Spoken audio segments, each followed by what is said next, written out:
What is up, YouTube? This is Juggernaut097 for you guys in their video today, and today we're going to be doing my WWE Hell in a Cell 2014 pay-per-view review. And nonetheless, this show was a pretty entertaining show, in my opinion. You know, there were a lot of good matches on here. There were some alright matches, but this show was pretty good. But let's get started with this review. So, at first, we kick off with the Hell in a Cell kickoff. You know, nothing too special here. We had Damien Mizdow TV, pretty much, you know, Damien Mizdow, you know, kissing ass to the Miz, you know, saying, "Oh, you're the best of all times," and you know, the Miz complimenting him back and stuff. Nothing too special. And they actually had a match on the kickoff, which was Bo Dallas versus Mark Henry, and Bo Dallas kind of cut a promo at the beginning. He says, "Since we're in Dallas, Texas, I'm changing my name to Bo Washington." I thought that was pretty funny. But, you know, Mark Henry runs like in 20 seconds. This is pretty much a squash match. It's a world's longest time to get the 1, 2, 3. Nothing too special about that. But, yeah. But to the real show. So, first off, the first match on there we have is WWE Intercontinental Championship. Dolph Ziggler versus Cesaro in a 2 out of 3 falls match. This was actually a pretty entertaining match. I didn't mind the results of this match, but I think they could have gave at least Cesaro a win, a fall during this match, because I mean, Dolph Ziggler got a clean sweep, which I didn't like that. You know, well, Cesaro hasn't really did anything since WrestleMania 30, so, you know, they're pretty much ambition. But this was actually a good match. There were pretty cool spots in this match. There was this awesome underhook power bomb that Cesaro did, and Cesaro's fully bald now, so that's pretty good. I like that.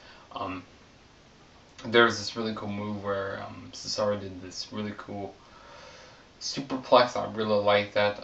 But Dolph Ziggler wins by he hits a super kick and a zigzag to get the 1, 2, 3. So yeah, this was a pretty good match, the opener. And then the next match we have is Nikki Bella versus Brie Bella.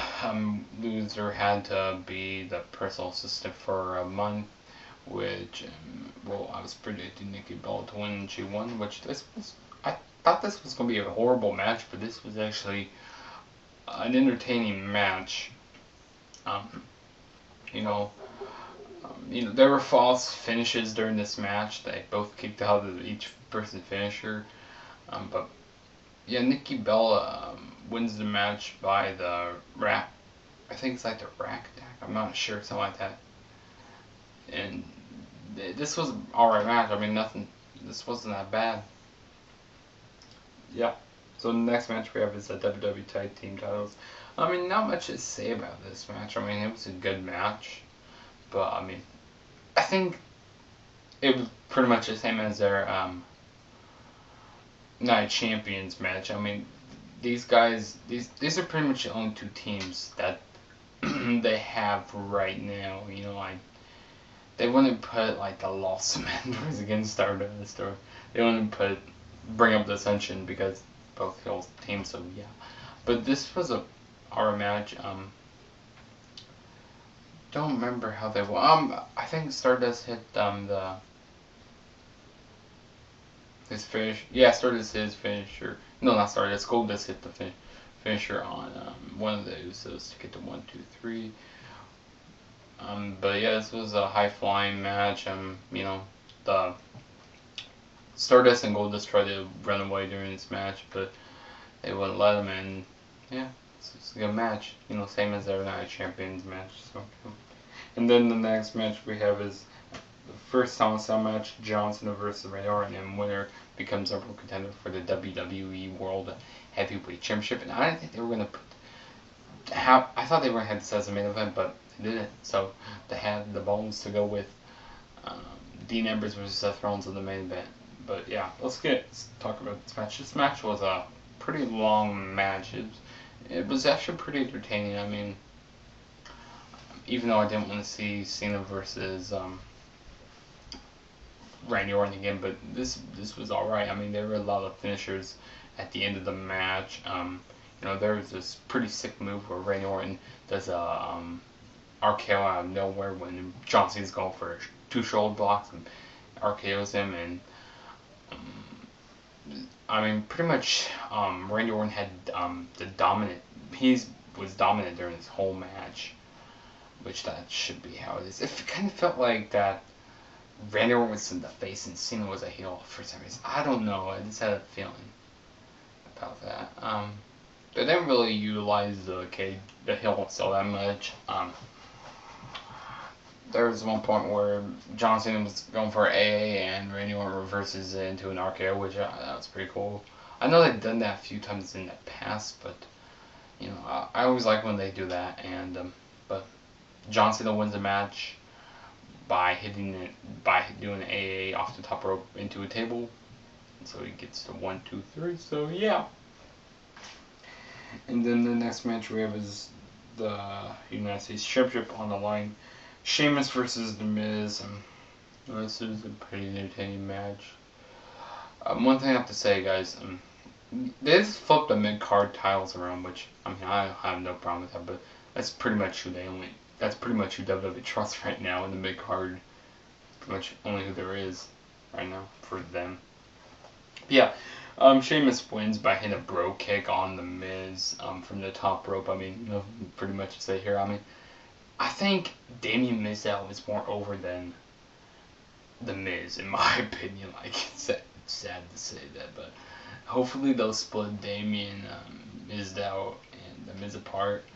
That'd be really cool to see them go at it. That'd be really cool. Because it looks like everyone's split apart tonight on on Mizdow TV, something like that. Yeah, looks like they're gonna split apart, but they didn't. I wish they would split apart. That'd be a really cool rivalry, like I said. And then the next match we have is Rusev versus the Big Show.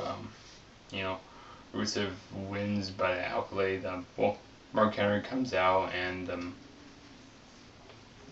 he says, finish him off right now, Big Show, and gets back in the ring. Mark Henry tries to get involved. He gets super kicked off the apron, and Rusev does a couple super kicks to Big Show, and then he puts on the accolade, and I don't think Big Show tapped out. Maybe they just rung the bell because he was about to pass out. I don't know, but I didn't see him tap out. They say he tapped, but I didn't see it. Yeah, but then the next match we had was AJ versus Paige. All I know is AJ won by the Black Widow. That's all I really remember about that match. But yeah. And then the next match we had was, then on the main event was a Hell in a Cell match. Dean Ambrose versus Seth Rollins. This was a great match. There's a lot of good storytelling in this match. First off, to get the match started, Dean Ambrose comes out. He heads up to the top of the cell. I like how they started this off, and then Seth Rollins comes out with Jamie Noble and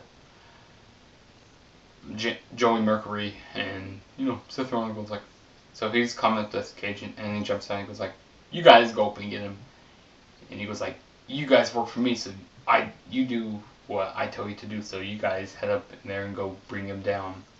And then finally Seth Rollins, he finally goes up there, and they fight up there, and then they finally come down and they do a headbutt, when they come down, and they both fall into both announce tables, and then they have a stretcher come out, and the stretcher comes out and they carry him off. But Dean Ambrose, he gets off that stretcher and he goes to get Seth Rollins. He starts beating him up, and then they finally get into the cell to actually finally start the match.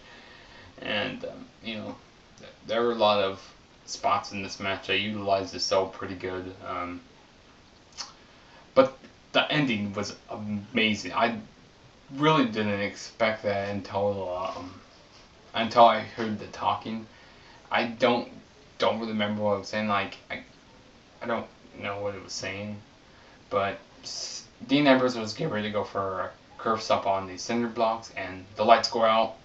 It was saying something like, that's the only person who has to be is Bray Wyatt, because he hasn't been on TV for a while, so it has to be Bray Wyatt. But yeah, they had this.